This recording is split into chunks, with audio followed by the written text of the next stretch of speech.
सभेवर मला घेतलेला आहे. नरेंद्र मोदी साहेबांच्या बरोबर माझे संबंध अत्यंत चांगले आहेत आणि भारतीय जनता पक्षाबरोबर रिपब्लिकन पक्ष आहे, एनडीए मधला एक घटक पक्ष आहे. रिपब्लिकन पक्षाचं नाव दिल्लीच्या तख्तापर्यंत पोहोचवण्यामध्ये मला यश आलेलं आहे.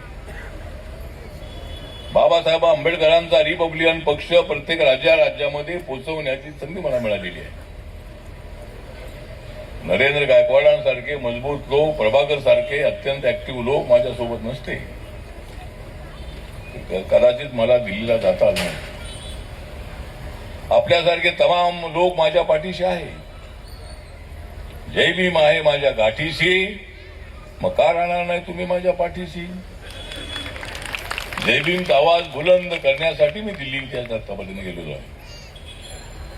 कुणी माझ्यावर टीका करत असतील करू द्या, ज्यांना कुणाला काय बोलायचं असेल त्यांना बोलू द्या, पण मला एक दिवस त्यांचं पोल खोलू द्या.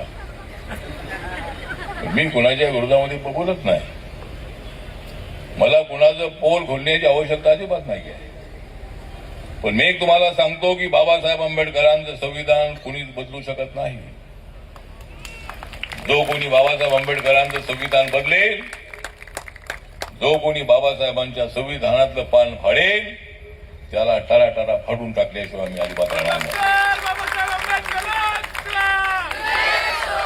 त्यामुळे बाबासाहेबांनी दिलेलं संविधान एवढं मोठं संविधान आहे, ताकदवार संविधान आहे, ते कुणालाच बदलता येणार नाही. आणि म्हणून मी आपल्याला सांगतो की बाबासाहेबांचं स्वप्न साकार करण्यासाठी मी सत्तेमध्ये आहे. बाबासाहेबांचा रिपब्लिकन पक्ष प्रत्येक राज्यामध्ये मी पोचवलेला आहे आणि बाकीच्या राज्यामध्ये मी यासाठी पक्ष पोचवलेला आहे. आमच्या मुवमेंटला विरोध करणाऱ्यांना मी इथं पोचवलेला आहे आणि रिपब्लिकन पक्ष नॉर्थ ईस्ट मधल्या सगळ्या राज्यामध्ये आहे, सगळ्या केंद्रशासित प्रदेशामध्ये आहे. अंदमान निकोबारमध्ये 17 मेला मी एक मिटिंग ठेवली होती, पण तिथं बरंच ऊन असल्यामुळे आम्ही ती पुढे ढकलली. पण अनेक ठिकाणी अंदमान निकोबार असेल, लक्षद्वीप असेल, दादरा नगर हवेली असेल, दीव दमन असेल, पांडेचेरी असेल, चंदीगड असेल, अशा केंद्रशासित प्रदेशामध्ये सुद्धा रिपब्लिकन पक्षाच्या शाखा आहेत. उत्तर प्रदेशमध्ये रिपब्लिकन पक्ष वाढतो आहे. अनेक जातीचे पंथाचे लोक आरपीआयमध्ये येत आहेत. बहुजन समाज पक्षाचा एकच माणूस निवडून आलेला आहे. आता माननीय आदरणीय मायावतीबद्दल आम्हाला आदर आहे की त्या भारतीय जनता पक्षाच्या पाठिंब्यावर 3 वेळेला युपीच्या मुख्यमंत्री झाल्या. 4थ्या वेळेला स्वतःच्या बळावर 207 जागा निवडून आणून त्या मुख्यमंत्री झाल्या. पण आज बहुजन समाज पक्षाची ताकद एवढी राहिली नाही.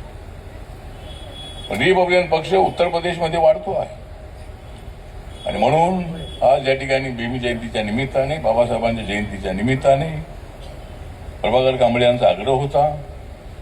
दुःख या गोष्टीचंच आहे की प्रभाकर कांबळे नगरसेवक म्हणून आज मला त्याला पाहिजे होतं, पण नगरसेवक म्हणून त्याला पाहता आलं नाही. आणि अत्यंत ऍक्टिव्ह असणारा अशा पद्धतीचा कार्यकर्ता आहे. अनेक प्रश्नांची जाणीव असणारा तो आहे आणि त्याला आम्हाला निवडून आणता आलं नाही.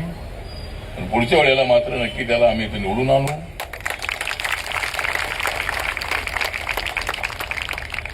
आणि आपले सगळे जण, आमच्या माता भगिनी आमच्या सोबत आहे, सगळे लोक आपल्या सोबत आहेत.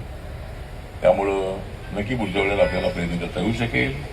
त्यामुळे जे आपले काही प्रश्न असतील त्या प्रश्नांसाठी मी आपल्यासोबत आहे, एवढं ज्या प्रसंगी सांगतो.